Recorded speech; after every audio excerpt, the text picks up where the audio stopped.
Is it safe to start your GLP injections while you're breastfeeding? I'm Zeinab. I'm the pharmacist at PillSorted, and I'm also a mother of 3 that have breastfed my children, and I understand a lot about the metabolic health. So let me lay out what the evidence tells us so that you can make an informed decision. When we want to talk about taking medicine during breastfeeding, there's 2 things that we check. One is it safe for the baby? So does the medication pass into the baby milk? And the other one is, what's the risk and benefits for the mother? In regards to the GLPs, the important fact is we don't have enough research done. We don't have enough studies going on right now either to make sure that we've got enough facts in front of us. We only have one small study in 2024 on 8 breastfeeding women with the Wegovy medication, but there are more researches coming on. The other important facts are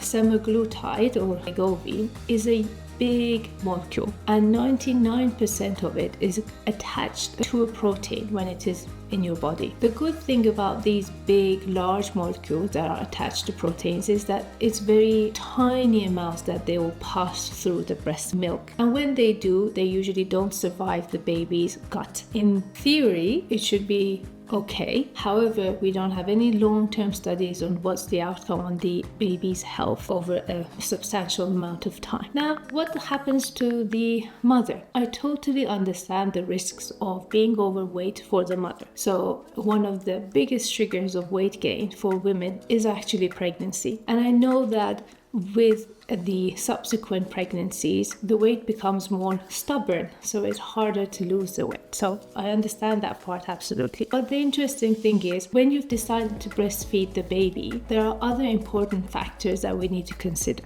okay? Breastfeeding is a very interesting event. So your body needs around 300 to 500 calories extra to be able to support your little baby. They're totally dependent at the beginning. The only thing they know how to do by themselves is actually crying. So for everything else, they are totally dependent on you. And to produce that personalized milk and food for the baby, you need to make sure that you've got plenty of nutrition, you've rested enough, you've got hydration. So my point is, getting enough nutrition and having a good diet is much more important, and it will help get through this for the mother as well, because on top of feeding the baby, your body is still recovering from pregnancy, your body is still recovering from childbirth. So it's still in the healing and recovery time. If you start crash dieting at this time, or for whatever reason you don't have enough appetite and you don't get enough of the nutrition, it will leave your body exhausted. So it will take longer for yourself to recover from,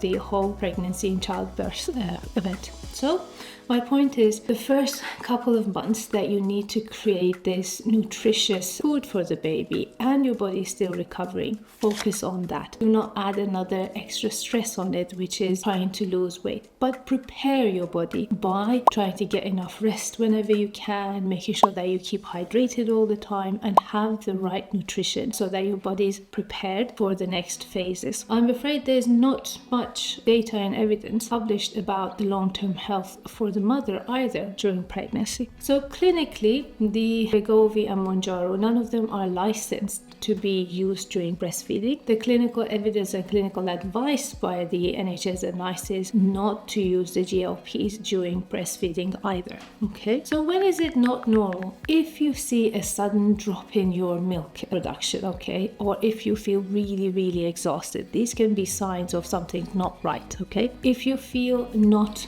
well, in that you feel anxious or worried, those are the signs that you need to get checked. The best way to go ahead after you finish your breastfeeding and you want to start your weight loss journey is do a blood test first, so that we make sure that we've got all of the metabolic functions assessed at the beginning. So we know the thyroid function, we know the kidney and liver function, and we know the blood sugar levels, and we can build on that. Also the nutrients that we have in the food, okay? So we want to make sure that we know you are not low on vitamin D, on iron, or any other of the nutrients, okay? And aim for a gradual and consistent weight loss, no crash dieting. If you have any questions, feel free to reach out to us, subscribe to our channel, which I'll put up-to-date advice on lots of different health outcomes. Thank you.